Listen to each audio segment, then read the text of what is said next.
जय हिंद दोस्तों। आज की वीडियो आपके लिए बहुत इंपॉर्टेंट होने वाली है। आप कोई भी सिम चलाते हैं, एयरटेल, जियो, वोडाफोन, तो आज इसके बारे में हम जो बात करने वाले हैं यहाँ पे कि अगर आप कोई भी सिम चलाते हैं तो यहाँ पे जो एक बार एयरटेल ने स्पैम फाइटिंग नेटवर्क ये पहले ही जारी कर चुका है, तो इसी में ट्राई ने इसके लिए क्या नियम या रेगुलेशन निकाला है और इससे आपको क्या फायदा मिलने वाला है, इन सभी पॉइंट पे हम चर्चा करने वाले हैं। तो आप वीडियो में लास्ट तक जरूर बने रहिएगा, एक एक पॉइंट आपको समझ में आएगा।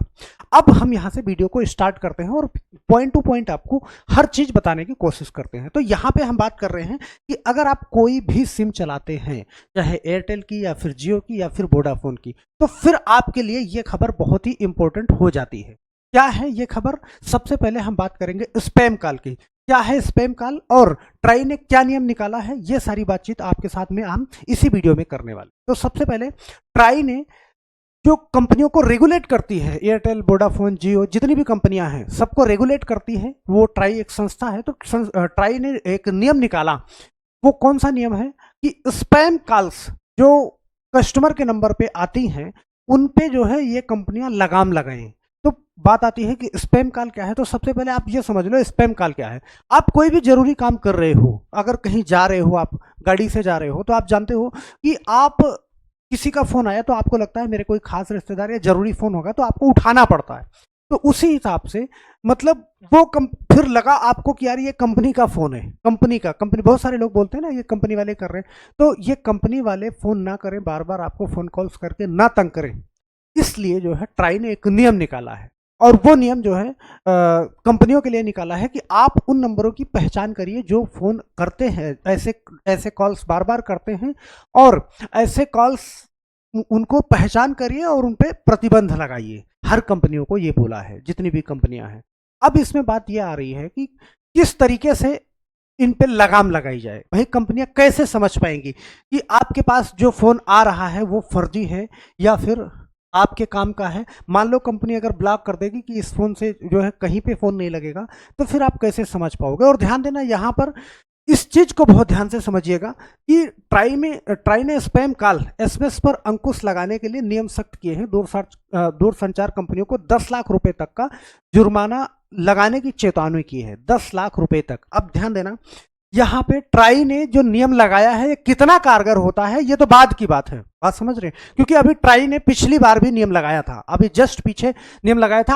आपने देखा कि खूब हाय हल्ला हुआ कि अब 10 रुपए में 365 दिन की वैलिडिटी मिलने वाली है, सब कुछ होने वाला है। कुछ नहीं हुआ, सब खाली हाय हल्ला था। आपने देखा ट्राई की भी कितनी चलती है, वो भी आपने देखा कि ट्राई ने नियम निकाला, कंपनियों ने उल्टा सीधा करके सेम का सेम वही रिचार्ज रख दिया, कोई मतलब नहीं है, कुछ रेट में ऊपर नीचे भी नहीं किया। ये कहा गया कि अब एसएमएस और सिर्फ कॉल वाले रिचार्ज आएंगे, तो एसएमएस और कॉल वाले रिचार्ज आए भी, तो जब रेट सस्ता नहीं हुआ, आपने एसएमएस और कॉल वाले रिचार्ज बना दिए, तो फिर क्या मतलब है? कुछ फायदा नहीं हुआ। तो ट्राई ने ये जो नियम निकाला है इसका भी आप देख पाओगे कि क्या फायदा होने वाला है और कैसे। ट्राई के पास भी थोड़ा सा कम दिमाग है, अगर वो दिमाग अपना इस्तेमाल कर ले अच्छे से ना, फिर तो उसका हर नियम काम करने लग जाए। और यहाँ पे ध्यान देना कि स्पैम कॉल क्या है। सबसे पहले आप ये समझना, जो स्पैम कॉल है, स्पैम कॉल वो है कि जब आप कहीं भी गाड़ी खरीदने जाते हो, कोई भी चीज खरीदने जाते हो, सही है, वहां पे आपका मोबाइल नंबर लिख लेते हैं वो लोग। जैसे आपने कोई गैस वाले के यहाँ आपका नंबर लिखा जाता है, आप कोई गाड़ी खरीदने गए, वहां पे आपका नंबर लिखा जाता है। तो ये कंपनियां पूरा डाटा बना के रखती है कि ये कस्टमर जो है इतना माल वाला है, मतलब ये चीज खरीद सकता है। तो उसी हिसाब से वो अदर कंपनी को आपका डाटा दे देगी, बेच देगी। तो उसी के हिसाब से नंबर निकाल के लोगों को फोन किया जाता है, सर हमारे यहाँ पे ये है, फलाने है, धमाके है, ये चीज बिक रहा है, ये खरीद लो, ये तामझाम। और इसी में फ्रॉड कॉल भी तमाम आते रहते हैं। जैसे आपने कहीं पे पेट्रोल पंप के लिए आवेदन किया है, आपका नंबर लगा है, सही है, अब जो पेट्रोल पंप के जरिए फ्रॉड करने वाले लोग हैं ना, वो आपका नंबर ले लेंगे, क्योंकि उनको मालूम है कि आप पेट्रोल पंप के लिए आवेदन करने वाले हैं, तो वो आपके पास आपको फंसाने की भरपूर कोशिश करेंगे। तो ये होता है स्पैम कॉल, बात समझ रहे हो? और नंबर इनके पास कैसे पहुंचता है आप ये भी जानते हो। तो ट्राई ने क्या कहा है कि भाई ऐसे नंबर, ऐसी चीजें वही लोग, कौन नेटवर्क, जो जिस नेटवर्क की सिम है वो लोग जो है अपने सर्वर से ही ऐसी कॉल को वहीं से ब्लॉक कर दो, कस्टमर के पास तक ना आने जाने पाए। और आप जानते हो कस्टमर कहीं गाड़ी से जा रहा है, और गाड़ी से जा रहा है तो अगर अचानक से फोन आया तो फोन तो उठाएगा ना अपना वो, और फोन जब उठाएगा तो फिर उसको लगेगा यार कंपनी का फ़ोन है, फिर वो कट कर देगा। बात समझ रहे हो? और ज़ाहिर सी बात है कि हर उनके झांसे में हर कस्टमर नहीं फंसेगा, और जब हर कस्टमर नहीं फंसेगा तो कम से कम 10 बार कॉल काटी जाएगी। हो सकता है 11वां व्यक्ति फंस जाए और कुछ देर उनसे बात कर ले। तो इसी तरीके से यहां पे बड़े ध्यान से समझना कि ट्राई ने ऑपरेटरों के लिए उच्च काल बलून 60 काल अवधि, जिसकी मैं अभी बात कर रहा था कि 60 काल अवधि, आप एक नंबर का डाटा उठाते हो, उस पर देखते हो कि बहुत सारे इससे कॉल किए गए जो 10 सेकंड से और 5 सेकंड के बीच में ही है। तो वो नंबर आप जो है पहचान कर सकते हैं कि इस नंबर से कोई गलत गतिविधि हो रही है। तो यहाँ पे 10 बार फोन काटा गया, अगला आदमी 11वां आदमी फंस गया, तो यहाँ से आप पहचान कर सकते हैं। बात समझ रहे हैं? इनकमिंग से आउटगोइंग कॉल जैसे मानदंडों के आधार पर मान लीजिए इनकमिंग उस पर कम है और उस नंबर से लगभग 100 फोन डेली मिलाए जा रहे हैं, तो वहां से भी आप चेक कर सकते हैं। कंपनियों को बोला है ट्राई ने। बात समझ रहे हैं?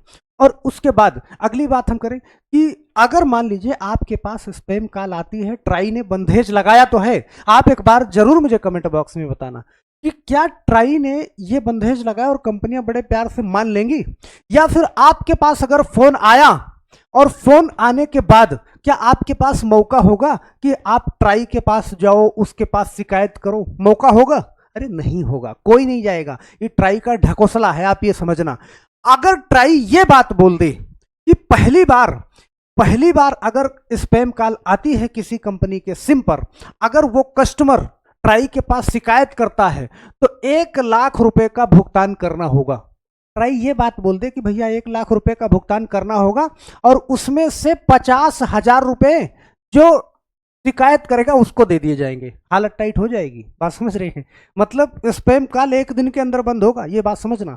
फिर अगली बार दूसरी बार कॉल के लिए 5 लाख रुपए का भुगतान करना होगा। अगर दूसरी बार करें तो यहां पे बोल दो भैया 2.5 लाख रुपए शिकायतकर्ता को दे दिया जाएगा। अब फर्जी शिकायतकर्ता तो कर नहीं पाएगा, आप जानते हो वो सर्वर पे दिखेगा कि कहां से कॉल आई, पूरी रिकॉर्डिंग आपको देना पड़ेगा। बात समझ रहे हो? और यहाँ पे तीसरी बार के लिए आपको फिर से अगर कॉल आती है, फिर शिकायत करता है, तो यहाँ पे 10 लाख रुपए देना पड़ेगा। ट्राई एक बार अगर ऐसे नियम कानून लगा दे, ऐसी तैसी हो जाएगी, मिनटों में स्पैम कॉल बंद हो जाएंगे। बात समझ रहे हैं? और ट्राई बार बार नियम निकालती है, आप जानते हो। ट्राई ने पिछली बार नियम निकाला था कि कंपनियां जो है वो रिचार्ज लेके आए जिसमें सिर्फ मैसेज वाला हो, डाटा ना हो। सही है? अगर ऐसे रिचार्ज मार्केट में आए भी तो आप जानते हो मतलब इस टाइम पे इस सरकार के अंदर क्या कंडीशन बन गई है कि गब्बर पे अब बूढ़ा हो चुका है। बात समझ रहे हो? उसका कोई सुनने वाला नहीं है। तो सरकार की जितनी भी संस्थाएं हैं कोई सुनने वाला नहीं है, बस सिर्फ और सिर्फ लूट मची है इस बात की। बात समझ रहे हो? आप क्या कहना चाहोगे कि जो ट्राई ने नियम निकाला है कितना ये कारगर हो पाएगा? क्या स्पैम कॉल पूरी तरीके से बंद हो पाएंगी? स्पैम कॉल एक बार आप जो है बहुत ध्यान से इस वीडियो को देखेंगे तो पूरी बात समझ में आ जाएगी कि क्या होती है स्पैम कॉल और आपका नंबर वहां पे कैसे पहुंचता है और किस तरीके से वो लोग फोन करते हैं।